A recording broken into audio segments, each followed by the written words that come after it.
अस्सलाम वालेकुम। मैं मोहम्मद सफ़ीर कैमरानी। दोस्तों, हमारे इस यूट्यूब चैनल में आपका स्वागत है। दोस्तों, आज हम बात करने वाले हैं लैब टेक्नीशियन के बारे में कि यूएई के अंदर लैब टेक्नीशियन का क्या स्कोप है और कौन सी एग्ज़ाम लिखी जाती है और इसका क्या पास मार्किंग है और कहाँ कहाँ जॉब सर्च करना चाहिए और कितने क्या इसका सिलेबस है, क्या इसकी सैलरी है, इन सब पे हम बात करने वाले हैं। तो दोस्तों, वीडियो शुरू होने से पहले मैं आपसे रिक्वेस्ट करूँगा कि अगर आप मेरी वीडियो पे नए आए हो तो आप पुराने वीडियो भी देखिएगा, जिसके अंदर मैंने पूरे गल्फ कंट्री की स्पेशली यूएई के लिए मैंने बहुत सारे वीडियोस बना रखे हैं, चाहे वो फार्मासिस्ट हो, डेंटल हो, फिजियोथेरेपिस्ट हो, सबके लिए मैंने वीडियो बना रखे हैं। तो दोस्तों, और आप अगर चैनल पर नए आए हैं तो इस चैनल को सब्सक्राइब करिएगा और लाइक करिएगा। तो दोस्तों, शुरू करते हैं। लैब टेक्नीशियन के लिए अगर कोई बंदा लैब टेक्नीशियन है, चाहे डिप्लोमा है या फिर डिग्री है, यानी डीएमएलटी है या बीएमएलटी है, उन दोनों के लिए यूएई के अंदर अच्छा स्कोप है और जॉब के चांसेस भी बहुत ज़्यादा हैं और सैलरी भी बहुत अच्छी है। इन सब पे हम बात कर लेते हैं।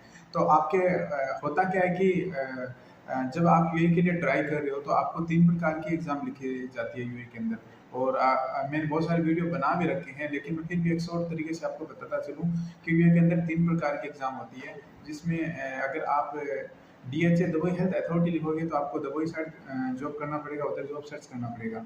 और अगर आप हाद एग्ज़ाम लिखोगे तो आपको अबू धाबी साइड जॉब को सर्च करना पड़ेगा।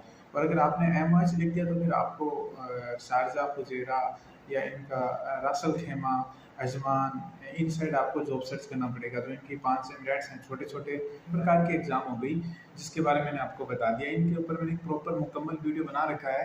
अगर कोई बंदा नया है तो वहाँ पे जाके चेक कर लीजिएगा कि उसके अंदर ये क्या चीज़ें हैं, कैसे मैंने डीपली नहीं जाऊँगा आज, ठीक है? तो अब होगा क्या कि आपको होता क्या है कि आपको डीएचए लिखने के लिए और यूएई के लिए अप्लाई करने के लिए आपके पास आपका जो डिग्री है या आपका डिप्लोमा है, उसकी इश्यू डेट से आपके पास 2 साल मिनिमम एक्सपीरियंस होना चाहिए, ठीक है ना? तो जो आपकी कंट्री का होना चाहिए, तब आप एग्ज़ाम लिखने के काबिल हो, तब आप डाटा फ्लो की प्रोसेस करने के काबिल हो। तो दोस्तों, डाटा फ्लो आप डीएचए लिख रहे हो या फिर डाटा फ्लो की प्रोसेस कर रहे हो, तो आपको कुछ डॉक्यूमेंट रेडी करने होते हैं। तो एक तो आपके पास जो डिप्लोमा आपका डीएमएलटी का या बीएमएलटी अगर डिग्री है, वो आपके पास होना ज़रूरी है, डिग्री और डिप्लोमा। और इसके साथ-साथ आपके पास एक्सपीरियंस होना चाहिए, वो भी करंट का होना चाहिए। रिसेंटली इसके अंदर नीड रहती है, तो आपके पास करंट का एक्सपीरियंस मिनिमम 2 साल का होना ज़रूरी है। और इसके अलावा अगर अपन बात करें तो आपके पास जो मार्कशीटें हैं, वो भी आप अपने पास सेव रखिए, उसकी भी नीड रहती है। और इसके अलावा अगर अपन बात करें तो आपके पास पैरामेडिकल काउंसलिंग का जो सर्टिफिकेट होता है, वो आपके पास होना बहुत ज़्यादा ज़रूरी है। और इसके अलावा अगर अपन बात करें तो आपके पास पासपोर्ट साइज़ फ़ोटो, और इसके अलावा अपन बात करें तो गुड स्टैंडिंग सर्टिफिकेट, और ये सब डॉक्यूमेंट हैं जो मतलब इसके अंदर आप जब डाटा फ्लो की प्रोसेस करते हो, जब आप डीएचए या यूए के लिए हाथ या एमएस के लिए अगर आप अप्लाई करते हो, तो इन चीज़ों की नीड रहती है, ठीक है ना? और तीनों की डॉक्यूमेंट प्रोसेस यूए की जो एग्ज़ाम है उनकी सेम ही है। और चाहे आप हाथ लिख सकते हो, एमएस लिख सकते हो, डीएचए लिख सकते हो, इन पे मैंने एक वीडियो पहले से बना रखा है। उसके बारे में देखें कि आपको कौन सा आपके लिए बेटर है। और जब आप ये डॉक्यूमेंट रेडी करके आपको सबसे पहले डाटा फ्लो की प्रोसेस करनी होगी। और जो डाटा फ्लो की जो प्रोसेस होती है, उसके बारे में आपको बता देता हूँ कि यूए के लिए अगर आप अप्लाई कर रहे हो, तो आप डाटा फ्लो की जो प्रोसेस है वो एग्ज़ाम के बाद भी कर सकते हो, या यानी डीएचए एमएच आज जो एग्ज़ाम आप लिखोगे, पहले आप एग्ज़ाम लिख सकते हो, उसके बाद डाटा फ्लो की प्रोसेस कर सकते हो, या पहले डाटा फ्लो की प्रोसेस करो, उसके बाद एग्ज़ाम लिखो। जो आपकी मर्ज़ी है वैसा करो, दोनों साइड ऑप्शन आपके लिए ओपन है। अब दोस्तों, डीएमएलटी का जो उसके बारे में बात करें, फ़ीस के बारे में अगर बात करें तो इसकी जो एग्ज़ाम फ़ीस है, चलिए कि लगभग इंडियन 18 से 20 हज़ार रुपये आपके खर्च हो जाएंगे सिर्फ डाटा फ्लो के अंदर। और अगर आप एडिशनल डॉक्यूमेंट डालोगे तो फिर पर डॉक्यूमेंट 350 दिरहम लगनी है। यानी वो कैसे, जैसे किसी बंदे ने 2 एक्सपीरियंस अगर आप डाल रहे हो तो फिर एक एक्स्ट्रा डॉक्यूमेंट हो गया। या कभी-कभी क्या होता है कि एक बंदा डिप्लोमा है, डिप्लोमा के बाद में उसने मतलब बैचलर की है, तो उसको डिप्लोमा और बैचलर दोनों शो करने पड़ेंगे, तो उस दौरान डबल डॉक्यूमेंट हो जाते हैं। तो जो जब डबल डॉक्यूमेंट होते हैं तो पर डॉक्यूमेंट आपको 350 दिरहम एक्स्ट्रा पे करने होते हैं, ठीक है?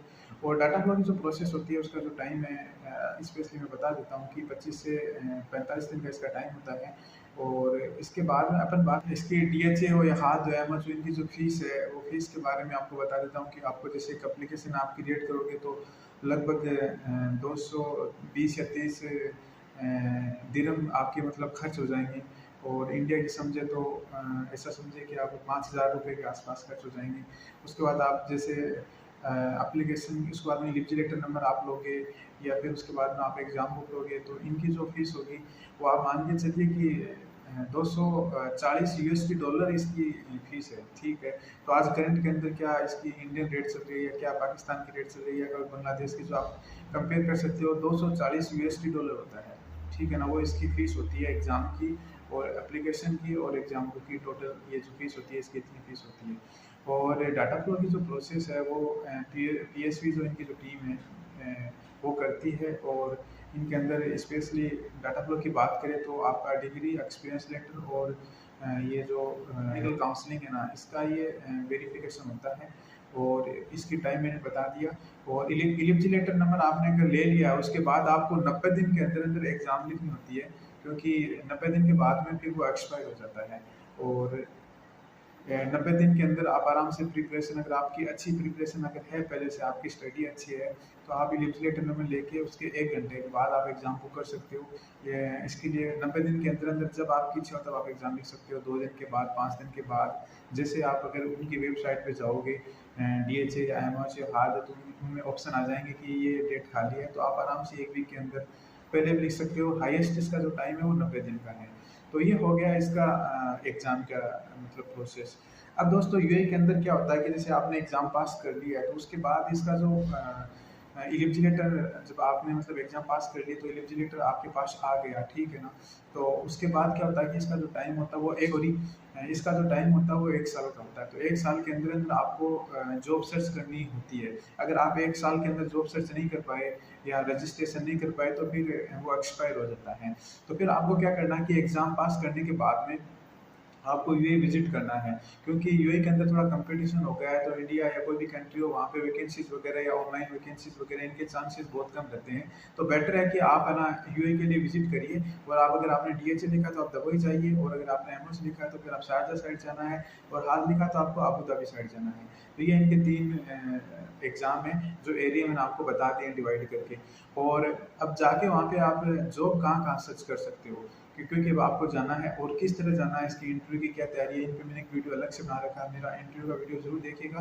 कि बंदा यूएई जाने की सोच रहा है या जाएगा या कोई जा रहा है, जो भी है वो आप ना इस वीडियो को, एक इंटरव्यू का वीडियो मैंने स्पेशल बना रखा है, ठीक है ना। तो आप उसको जरूर देखिएगा। अब डीएमएलटी ये जो लैब टेक्नीशियन है ना, उसके अंदर क्या कि एक चीज़ और ध्यान रखिएगा, जब आप डिप्लोमा हो तो आप लैब टेक्नीशियन हो, अगर आपने डिग्री कर रखा है तो लैब टेक्नोलॉजिस्ट हो आप, है ना। क्योंकि बैचलर में लैब टेक्नोलॉजिस्ट होता है और डिप्लोमे के अंदर लैब टेक्नीशियन होता है, ठीक है। तो जब आप एक्सपीरियंस लेटर आप अपनी वहाँ से निकालो इंडिया के अंदर, जब आप डाटा प्रोसेस कर रहे हो, तो आपको 2 साल का करंट का अगर एक्सपीरियंस लेटर वहाँ से निकालना है, तो आप है ना उसका स्पेशली ध्यान रखिएगा। कभी कभी क्या होता है, इंडियन लैब वाले लैब टेक्नीशियन का निकला के दे देते हैं, और बंदा बैचलर है उसको लैब टेक्नोलॉजिस्ट का चाहिए। तो एक थोड़ा सा इसका भी स्पेशली ध्यान रखिए। कभी कभी बंदों के सामने ऐसा भी केसेज हो जाता है, डाटा प्रोसेस डाल देते हैं, फिर उनको पता चलता है कि ये तो मिस्टेक है। तो आप इस पर भी थोड़ा सा स्पेशली ध्यान रखिएगा। पहुंच गए यूएई के अंदर, अब आपको जॉब सर्च करने का तरीका है वो ये है कि आप या तो ऑनलाइन वहाँ जाके आप ऑनलाइन भी सर्च करिए। ऑनलाइन के साथ साथ ऑनलाइन का फोकस कम रहना चाहिए आपका।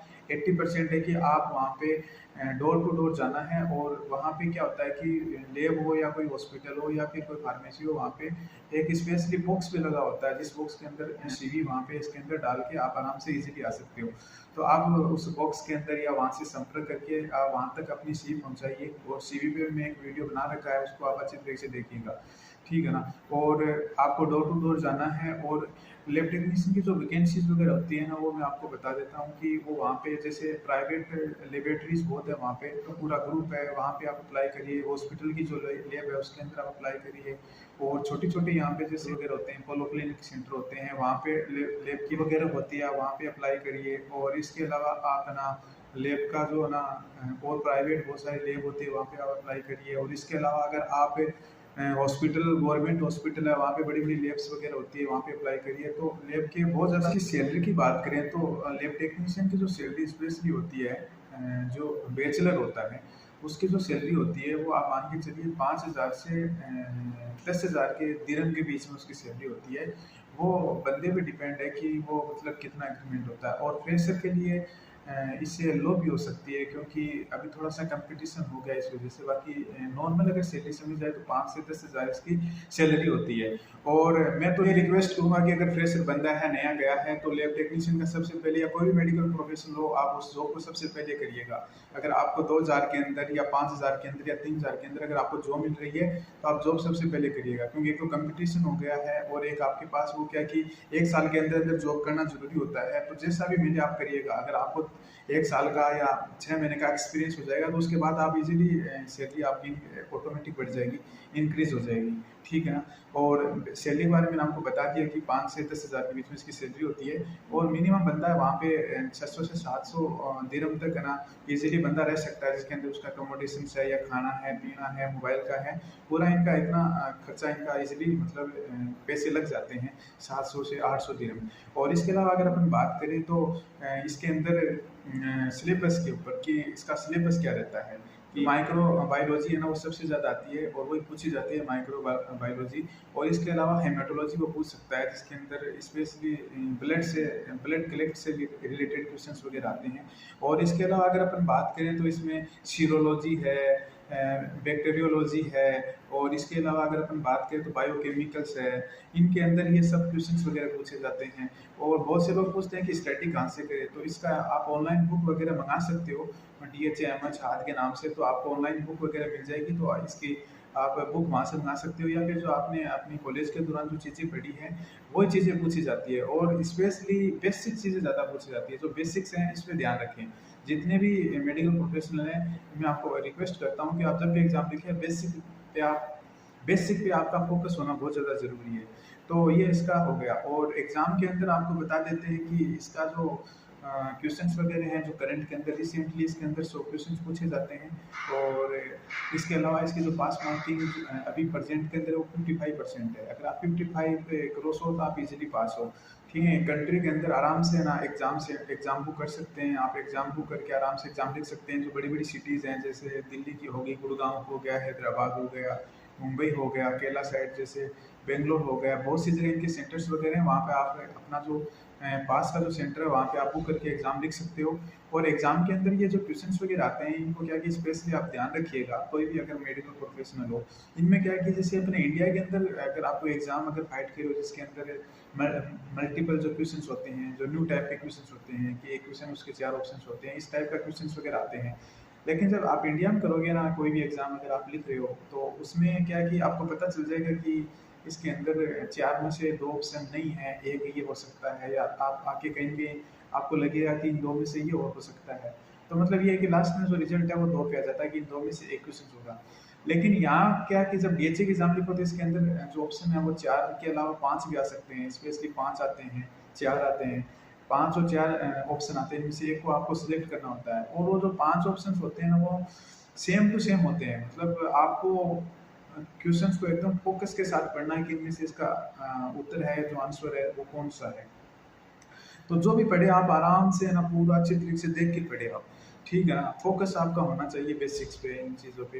तो ये इनका हमें आपको एग्जाम और उसके बारे में बता दिया। अब दोस्तों, जैसे आपका कहीं सिलेक्शन हो गया और आपको एक अच्छी पोजीशन पे पहुंच गए हैं, तो यूए का रूल है कि वो आपको साल के अंदर 1 महीने की छुट्टी देंगे। आपका जो छुट्टी रहेगा वो 1 महीने का रहेगा। 1 महीने की आपको छुट्टी मिलेगी। और बहुत सी कंपनियों के अंदर क्या कि आप 90% ये समझिए कि जब आप छुट्टी आओगे तो आपको 1 महीने की सैलरी साथ दी जाएगी। ठीक है ना। एयर टिकट वगैरह सब कुछ आपको प्रोवाइड किया जाएगा। तो फैसिलिटी के मामले में भी अच्छा है।